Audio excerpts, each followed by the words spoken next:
Market లో invest చేసి మీ డబ్బులు డబుల్ చేసుకోవాలనుకుంటున్నారా? సుందరరామిరెడ్డి గారి లైవ్ సెమినార్ కి అటెండ్ అవ్వండి. నమస్తే రమ్ గారు. నమస్తే జయ. మంచి చందమామ కథ ఒకటి చెప్పుకుందామండి. ఒక ఊళ్ళోనట సుబ్బయ్య అని ఒక చిన్న పేద రైతు ఉండేవాడు. కొద్దిపాటి పొలం ఉంది. అతను వేరే వాళ్ళ పొలాల పనులలోకి సహాయానికి వెళ్తూనే తన పొలంలో కూరగాయలు ఆకుకూరలు అవి వేసి పక్కనున్న పట్నం తీసుకెళ్ళి అమ్ముకునేవాడు. పర్వాలా ఏదో మాదిరిగా వచ్చేది. ఎప్పటికప్పుడు కూరకు వెతుక్కోకర్ లేకుండా కూర ఉండేది. పై వాళ్ళ చేలల్లోకి పనికి వెళ్ళేవాడు కాబట్టి ధాన్యం లభించేది. ఏముంది, అన్నము కూర ఉంటే చాలు. పై ఖర్చులకి ఈ డబ్బులు ఏవో సరిపోయేది. పెద్ద వెనకే లేదు కానీ బాగానే ఉండేది. అయితే అతనికి చెప్పులు అరిగిపోయినాయట. బాగా చెప్పులు అరిగినాయి. రోజు అనుకుంటూ ఉండేవాడు, కాస్త డబ్బులు ఎక్కువ వచ్చిన రోజున అన్నీ కూడేసుకుని చెప్పులు కొనుక్కుందాము అని. అయితే ఒకనాడు ఏమైందట, ఇవాళ చెప్పులు కొనుక్కోవాలి అని నిశ్చయించుకుని అతను ఏం చేశాడు, తన పాత చెప్పుల చేత ఇంట్లోనే చూట్లో పెట్టి, చూరు ఉంటుందిగా ఇళ్ళకి, పెంకుటిళ్ళకి, కూరుగుడిసెలకి వాటికి ఉంటుంది చూరు. ఆ చూరులో పెట్టి పట్టణం నడిచి వెళ్ళాడు. నడిచి వెళ్ళి ఏం చేశాడు, చెప్పుల దుకాణం కూరగాయలన్నీ అమ్మేసుకున్నాక డబ్బులు జాగ్రత్త పెట్టుకుని చెప్పుల దుకాణానికి వెళ్ళి చక్కగా బాగా పరిశీలించి ఒక జత చెప్పులు కొనుక్కున్నాడు. చెప్పులు కొనుక్కున్నాక దేవాలయానికి వెళ్దాం అనుకున్నాడు. సరే గుడికి వెళ్ళి గుళ్ళో వాకిట్లో చెప్పులు వదిలిపెట్టి లోపలికి వెళ్ళాడు కాళ్ళు కడుక్కుని. ఈతను లోపలికి వెళ్ళిపోయిన తర్వాత గుళ్ళో నుంచి కోటయ్య అని ఒక చిన్నకారు షావుకారు, చిన్న చిల్లర దుకాణదారు, ఈ దేవాలయపు బజార్లోనే దుకాణాలున్నాయి. ఆ దుకాణంలో ఒక దుకాణం వాడు. అతను చెప్పులు పోయినాయి, తెగిపోయినాయి. చెప్పులు ఇంకా కొనుక్కోలే. ఒట్టి కాళ్ళతోటే గుళ్ళోకి వచ్చాడు. ఓహో. ఎప్పుడైతే మన ఈ సుబ్బయ్య గుళ్ళోకి వెళ్ళాడో, గుళ్ళోకి వెళ్ళిన కాసేపటికి కోటయ్య గారు బయటకు వచ్చాడు. చూస్తే వాకిట్లో చక్కటి కొత్త చెప్పులు కనపడ్డాయి. గుడి వాకిట్లో ఎంత బాగున్నాయి. అటు ఇటు చూశాడు, ఎవ్వరూ కనపడలా. బహుశా ఓనర్ లోపలికి వెళ్ళి ఉంటాడు. చల్లగా ఈ చెప్పులు వేసుకెళ్ళిపోదాం, మన ఎవడు పట్టుకుంటాడని ఆ కొత్త చెప్పులు జత వేసుకుని వెళ్ళిపోయాడు. కోటయ్య వెళ్ళిన ఒక 2-3 నిమిషాలకే సుబ్బయ్య బయటకు వచ్చాడు. చూసేసరికి చెప్పులు కనపడలే. ఎవరైనా పొరపాటున వేసుకెళ్ళారంటే ఏమవ్వాలి, అక్కడ ఇంకో జత చెప్పులు ఉండాలి. చుట్టుపక్కల ఎవ్వరూ లేవు, చెప్పులే లేవు అక్కడ. అంటే కావాలని ఒక్క కొత్త జత ఎవరో వేసుకుంటారు. తన ప్రాణం చివుక్కుమంది. చచ్చి చెడి రూపాయి పావలా ₹1 పోగు చేసుకుని ఆ తెగిపోయిన చెప్పులతోటి, అట్లాగే అరిగిపోయిన చెప్పులతో తిరిగి కొత్త జత కొనుక్కుంటే పోవటం ఏమిటి, అది కూడా దేవాలయంలో పోవటం ఏమిటి, దేవుడి దగ్గర దొంగతనమా? ఎవరు ఈ చెప్పులు వేసుకెళ్ళిందని అటు ఇటు గబగబా చూస్తే తన ముందు నడిచి వెళ్తున్న మనిషి కనపడ్డాడు. దూరంగా ఒక మనిషి నడుస్తూ, మగ మనిషి. ఈయన గబగబా ఆయన తాపీగా నడుచుకుంటూ పోతున్నాడు. కోటయ్య, ఈ సుబ్బయ్య పల్లెటూరు వాడు, పనిమంతు, వ్యవసాయ పనులు చేసేవాడు, విసురు వేరే ఉంటుంది కదా. 4 అంగల్లో ఆ మనిషిని చేరుకున్నాడు. చేరుకుని చూస్తే వెనక నుంచి చూస్తే తన చెప్పుల్లాగానే కనపడుతున్నాయి, కొత్త జతగా కనిపిస్తున్నాయి. చెప్పులు కొత్తవైతే కనపడవు, అంతేగా. సరే ఆయన ఎక్కడికి వెళ్తాడో అని వెనకాలే వెళ్ళాడు. ఆయన దుకాణం బయట చెప్పులు వదిలిపెట్టి కోటయ్య లోపలికి వెళ్ళాడు. ఈయన ఏం చేశాడు, చెప్పుల దగ్గర నిలబడి బాగా పరిశీలించాడు. ఆ కొట్లో కూడా లేక కొనుక్కునే చెప్పులు పైకి కిందకి ఎక్కువ చూస్తారు. చెప్పులు పరిశీలించి ఇవి మానవే అని నిర్ధారించుకున్నాడు. ఊరికే ఏదో కాళ్ళకేసుకుని తీసుకోలే, చెప్పు ముందు వెనక చూశాడు. ఇప్పుడు కూడా ముందు వెనక చూసి తనవేనని నిర్ధారించుకున్నాడు. ఏమిటో అలా చూస్తున్నావు అని ఆ కోటయ్య అడిగాడు. అడిగేసరికల్లా ఇవి నా చెప్పులండి, తమరు వేసుకొచ్చేసారు, నా చెప్పులు నాకు ఇప్పించండి, వెళ్ళిపోతానన్నాడు. ఉలిక్కిపడ్డాడు ఈయన కోటయ్య. అయ్యో బాబోయ్, కనిపెట్టేశాడు వీడు. ఇప్పుడు తెలిస్తే చుట్టుపక్కల చెప్పులు దొంగతనం చేశామని పరుగు పోతుంది. జనక ఎట్లా ఉంటుందంటే చేసేస్తారు. మనుషుల మనస్సులు ఎలా ఉంటాయంటే ఇప్పుడు తాగేస్తారు, తిరిగేస్తారు, తప్పుడు పనులు చేస్తారు, మోసం చేస్తారు, అన్యాయం చేస్తారు. కానీ ఎవరికి తెలియకూడదు. తెలిస్తే పరుగు పోతుంది. పరుగు పోయే పని అసలు చేయటం ఎందుకు? అంతేగా. ఇప్పుడు చిన్నపిల్లలు అనుకోజయ్య, తెలీదు వాళ్ళకి. అవును, పెద్దవాళ్ళకు కూడా తెలియకుండా ఉంటుంది. మనం ఎంతమందిని చూస్తాం అట్లా, ఎవ్వరికీ తెలియకూడదు, దాచేసుకోవాలనుకుంటారు. ఏం చేశాడు, ఏంట్రా పిచ్చిబాగుడు బాగున్నావు అన్నాడు గుడ్లూరువి. అనేసరికల్లా పిచ్చిబాగుడు ఏంటండి, మంచి మాటలే, గుడి దగ్గర చెప్పులు వదిలిపెట్టొచ్చా, నేను గుళ్ళోకి వెళ్ళా, నేను బయటకు వచ్చేసరికల్లా నా చెప్పులు వేసుకుని మీరు వెళ్ళిపోతూ కనపడ్డారు, ఈ చెప్పులు నావి, ఇచ్చేయండి వెళ్ళిపోతాను. తను గట్టిగా వాయిస్ ఖయ్యమని మాట్లాడేసరికల్లా ఒకళ్ళిద్దరు చేరారు. అవురవరా నీ చెప్పులు వేసుకుంటానా నేను? అసలు ఏనాడైనా చెప్పులు చూసిన మొహమేనని ఇది? పేద రైతు ఇతను కనపడుతున్నాడు. కావించి ముదురు కావి రంగు బట్టలు ముతగ్గా ఉన్నాయి. పల్లెటూరు వాడు కనపడుతోంది. భాష అది మాట తీరు తెలుస్తుందిగా బట్టల్ని బట్టి. దాంతో తిరగబడిపోయాడు. ఒక 2-3 చేరారు. చుట్టుపక్కల కూడా వాళ్ళు ఏమిట్రా కోటయ్య, ఏమిటి గొడవ అంటే, వీడెవడో వచ్చి నా చెప్పులు అన్నాడు, నేను చెప్పులు కొత్తగా కొనుక్కున్నాను అన్నాడు. వాదన పెరిగింది. చుట్టుపక్కల వాళ్ళందరూ ఏమంటారు, అతను పనిమాల గుళ్ళోకి వచ్చిన వాడు ఎందుకు నీ వెనకాల వస్తాడు? అంతే అయి ఉంటుంది. నువ్వు పొరపాటు పడ్డావా, అక్కడ ఇంకో జత ఉన్నాయంటే అక్కడ ఏమీ లేవండి, నేను ఒక్కడనే లోపలికి వెళ్ళాను. గుళ్ళో ఉన్న వాళ్ళు ఎవరు చెప్పులు వేసుకోలేరు, లోపలే ఉన్నారు, బయట అసలు చెప్పులు లేవు.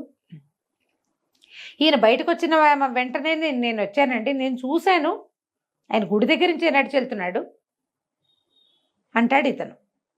వాదన పెరిగేసరికి చుట్టుపక్కల వాళ్ళు అన్నారు, అబ్బాయి ఎంతసేపు మాట్లాడి, ఏ చెప్పుల దుకాణంలో కొన్నావో చెప్పు, ఎంత కొన్నావో చెప్పు అంటే, నేను ఎక్కడో కొన్నా, నీకెందుకు చెప్పాలి అంటాడు. నీకు ఓట్లు ఇచ్చేవాడి పద్ధతి వేరేగా ఉంటుందిగా. సగం మందికి అర్థమైంది గ్యారంటీగా. సగం మంది ఏమనుకుంటారు, కోటయ్య గారు మంచివాడు, చిల్లర దుకాణం ఎప్పటి నుంచో నడుపుతున్నాడు, అంత ఖరీదులు కూడా తీసుకోడు, ఎవడో రైతు పాత చెప్పులు వాడి వయసుకున్న చెప్పులు ఈయనకెందుకు, ఆయనకేం లేదా పోదా, ఆయన ఎందుకు చేస్తాడు అని కొంతమంది. మిగిలిన వాళ్ళకి ఈయన ఓటర్ ఇస్తున్నాడు మనిషి. ఓటర్ ఇస్తుంటే తెలుస్తుంది కదా అవతల వాడు తిరగబడేటప్పుడు అందులో శౌర్యం లేదు. తిరగబడే దాంట్లో శౌర్యం కాదు, తప్పించుకునే తనం కనపడుతోంది. వాళ్ళు ఏమన్నారంటే, బాబు ఇక్కడ కాదు, గ్రామాధికారి దగ్గరికి వెళ్ళు, న్యాయాధికారి ఆయన, అక్కడికి వెళ్తే నీకు తేలుతుంది అనేసరికల్ ఇతను అన్నాడు, పదండి న్యాయాధికారి దగ్గరికి, నేను కష్టపడి రూపాయి పాలవాళ్ళ కూడబెట్టుకుని కొనుక్కున్నాను కొత్త చెప్పులు, నేను ఎందుకు వదిలిపెట్టాలి మీకు అంటాడు అతను. ఈయనేమో నేనే కొనుక్కున్నాను, నీ చెప్పులు నేనెందుకు తీసుకోవాలి, నాకు అంత అవసరం ఏముంది, నేను పేద రైతును గాను, నేను వ్యాపారస్తుడిని, చెప్పులు కొనుక్కోగలను అని ఇతను న్యాయస్థానానికి వెళ్ళారు. ఆ ఊళ్ళోనే ఒక చిన్న సభ లాంటిది ఉంటుంది. కొంతమంది పెద్ద మనుషులు కూడా అక్కడ ఉంటూ ఉంటారు, పొద్దుటిపూట కూర్చుంటారు. ఈ న్యాయాధికారి ఉన్నాడు. ఇది ఉదయం ఒక 11 గంటలు 10 గంటల వేళ. వెళ్ళేసరికి 2 వాదనలు విన్నారు. ఖచ్చితంగా ఈ చెప్పుల జత ఎవడో ఒకటిది, రెండో వాడు దొంగ అంతే. అయితే ఎందుకు చెప్పులు కొనుక్కున్నావు నువ్వు అని అతన్ని అడిగారు. సుబ్బయ్యను, చెప్పులు ఎందుకు కొనుక్కున్నావు నువ్వు అని అడిగితే, అయ్యా నేను పల్లెటూరు నుంచి ఇక్కడికి రావాలండి, రోజు కూరలు అమ్ముకోవడానికి వస్తాను, మరి నా చెప్పులు అరిగిపోయినాయండి, అరిగిపోయిన చెప్పులు చూపించు ముందు అన్నారు. కోటయ్య గారిని అడిగారు, మీరు ఎందుకు కొన్నారండి చెప్పులు అంటే, నా చెప్పులు కూడా పాత పడిపోయినాయి అందుకే కొనుక్కున్నాను నేను అన్నాడు. అయితే సరే, మీ ఇద్దరు మీ పాత పడిపోయిన చెప్పులు చూపించండి అని చెప్పారు. మరునాడు తీర్పు చెప్తాం అన్నారు. ఆయన వెళ్ళేడింటికి ఇతను వెళ్ళాడు. వెళ్ళాక కోటయ్య గారికి ఏమర్థమైంది, ఇది తన పక్షాన అయ్యేలాగా లేదు. పాత చెప్పుల జత చూపించకపోతే వాడు కనుక తెచ్చాడంటే వాడికి దొరికిపోతాం. పరిగెత్తుకుంటూ ఈ కొట్లకి వెనకాలే వాళ్ళ ఇల్లుంది, ఇంట్లో అడిగాడు, ఏమే పాత చెప్పుల జత ఉండాలి కదా, ఏం చేసేవే అని. ఎప్పుడో పారేశానండి అని. అప్పటికి 10 రోజులైంది, చెప్పులు పారేసింది, ఇప్పుడు దొరకవు. ఇప్పుడు పాత చెప్పుల జత చూపించాలి. ఎట్లాగా?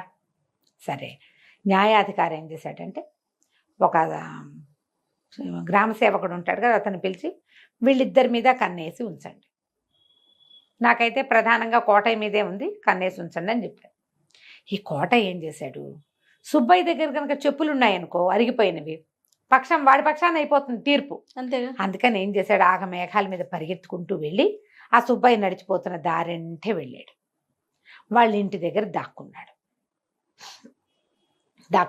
ఇంట్లోకి వెళ్ళాక అతను కాళ్ళు చేతులు కడుక్కుని అతను అడిగాడు, ఏమే పాత చెప్పులు ఎక్కడ పెట్టావంటే, చూరులో పెట్టాను అని. ఆయనేమో చూరు వైపు తలకాయ ఎత్తి చూశాడు. చూరులో చెప్పుల జత కనపడుతోంది. ఈయన లోపలికి వెళ్ళాడు. పెరట్లోకి వెళ్ళిపోయి స్నానం చేసి కాస్త ఒక ముద్ద అన్నం తిని, ఇగో ఇట అయింది, ఈ చెప్పుల జత రేపొద్దున పట్టుకెళ్ళాలి, కొత్త చెప్పులు శుభ్రమైన చెప్పులు కొన్నాను, రాజా లాంటి చెప్పులు, అవేమో ఇట అయినాయి, అంతా గోలయింది, ఇగో డబ్బులని ఇచ్చి పిచ్చగా అలసిపోయానని ఆయన పంచలో చాపేసి పడుకున్నాడు. అంతసేపు ఊరుకుని కోట ఏం చేశాడు, చల్లగా చూరు దాకా నడిచెళ్ళి ఆ చెప్పులు తీసుకుని పరిగెత్తుకుంటూ బయటకు వచ్చేసరికల్లా ఏం చేశాడు, బాగా ముందుకొచ్చి చిట్టీత పొదలు అవి ఉంటాయి కదా, రక్కిస పొదలు అవి ఉంటాయి ఊళ్ళల్లో. ఇది పట్టణం నుంచి పల్లెటూరు వచ్చే దారిలో చెప్పుల జాతని విసిరేసేసాడు ఒక పొదలో. కాస్త ముందుకెళ్ళేసరికల్లా ఎవరో నలుగురు మనుషులు మీద పడి చిత కొట్టారు ఈయన్ని. ఒక 5-6 దెబ్బలు కొట్టారు. చేతి వేళ్లకున్న ఉంగరాలన్నీ లాగేసుకున్నారు. అయ్యో ఈ దిక్కుమాల చెప్పుల కోసం వచ్చి ఉంగరాలు పోగొట్టుకున్నాను నేను లవలవలాడుతూ ఇంటికి వెళ్ళాడు. ఇప్పుడు నా ఉంగరాలు పోయినాయి, దొంగలు కొట్టారు అంటే నువ్వు అక్కడికి ఎందుకు వెళ్ళావు అని అడుగుతారు. అంతేగా. ఆ సమయంలో నువ్వు అక్కడ ఎందుకున్నావని అడగరు. ఈయనకేం పని ఆ ఊరు వెళ్ళే దారిలో. సరే పడుకున్నాడు మాట్లాడకుండా. మర్నాడు పొద్దున మళ్ళీ చేరారు న్యాయస్థానం. చేరిన తర్వాత కోటయ్య గారిని అడిగితే ఆ చెప్పులు లేవండి, పారేసింది నా భార్య అని చెప్పాడు. సుబ్బయ్యని అడిగితే నిన్న సాయంత్రం కూడా ఉన్నాయండి, చీకటి పడే వేళకి సంధ్యాళ్ళకి నేను ఇంటికి వెళ్ళాను, చూరులో ఉన్నాయి, తెల్లవారులేస్తే కనపడలేదండి, ఆ చెప్పులు ఎట్టపోయినాయో నాకు తెలీదు అంటే ఈ లోపల గ్రామ సేవకుడు ఒక చెప్పులు జత పట్టుకొచ్చాడు. పట్టుకొచ్చి ఈ గ్రామం నుంచి పట్టణానికి వచ్చే దారిలో వచ్చే చిట్టి పొదలో కనపడ్డాయండి అని ఈ చెప్పులు ఎవరు అనేసరికల్లా ఈయన అన్నాడు నావేనండి, నావే, ఇదిగోండి నా కాళ్ళకి ఇట్లా అరిగిపోయినాయని నావేనన్నాడు. చూరులో ఉండాల్సిన చెప్పులు ఇక్కడ ఎందుకున్నాయి? అక్కడి నుంచి గ్రామ సేవకుడు చెప్పాడు నిన్న సాయంత్రము ఈ చెప్పులు దొరికాయండి, వీటితో పాటు 4 ఉంగరాలు కూడా దొరికాయి, ఈ ఉంగరాలు ఎవరివి అని ఉంగరాలు చూపించాడు.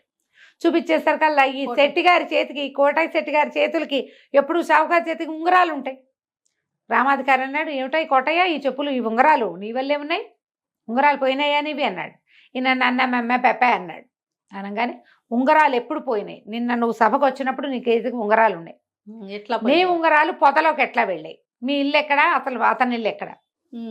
4 ప్రశ్నలు వేసేసరికి ఇంకేం చేస్తాడు, దొరికేశాడు. అంతే. వాళ్ళే గ్రామ సేవకుడు వాళ్ళే ఒక 4 కుర్రాళ్ళు వెళ్ళి ఆయన కొట్టి ఆ ఉంగరాలు లాక్కున్నారు. అదేలే. ఉంగరాలు తెచ్చేశారు వీళ్ళు. చెప్పులు కూడా పట్టుకొచ్చారు. ఆయన పారేసి చెప్పులు పారేసినట్టు వెనక్కి తెచ్చేశారు.